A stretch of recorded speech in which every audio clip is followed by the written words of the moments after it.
I'm Emily, and I'm right here in this 5C classroom to tell you guys about how the organizations which are helping the poor children in the world are doing. They usually help children by teaching. They teach children by teaching them physical, emotional, and educational mind. Sometimes they help them to solve little or big life problems in the world, or they help them to help them to volunteer many problems.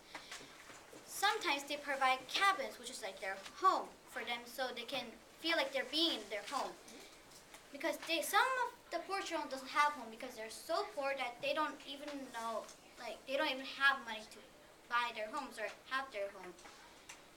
So they provide cabins for them, and so they can feel like they're being in their home, not that they're living in somebody else's home, like somebody else does.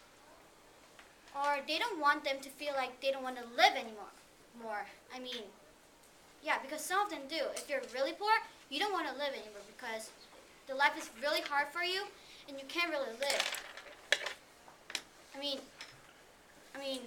wants to live in those situations?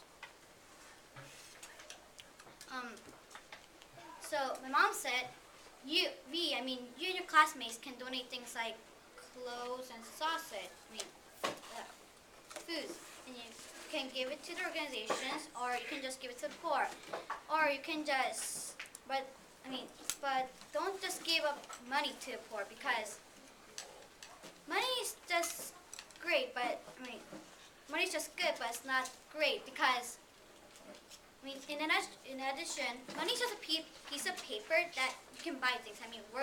That is worth some.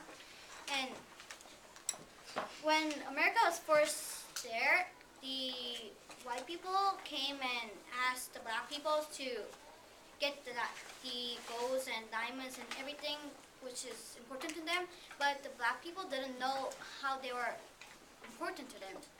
Were worth them, because they just thought it was a piece of rock that is shiny.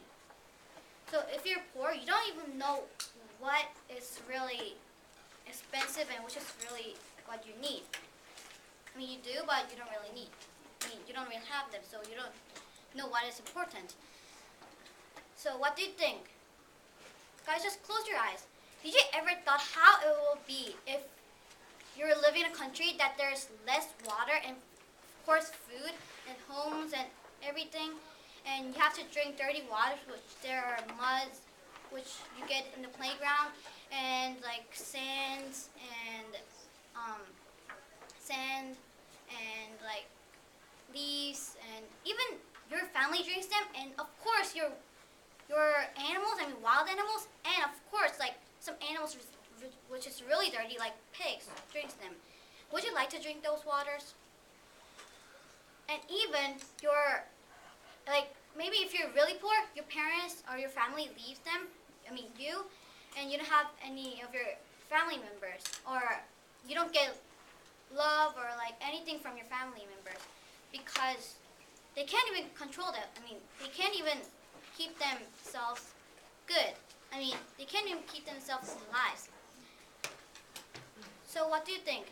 I know that few of you guys know because you're Korean, or because of the immigration project, but you know that we have Korean War, and it was less than 6 years ago, and the girl, not girl, but other students like Jay's height or Wesley's height, they were in the war, and they helped them. And if you guys weren't there, the boys should, of course, you guys should help them. And girls, you guys should just work hard you guys should make clothes and stores, and you guys should be really dangerous.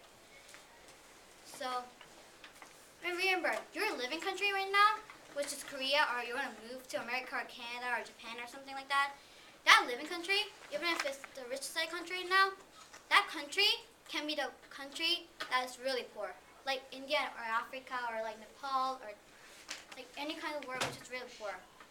And so, help. If you don't help,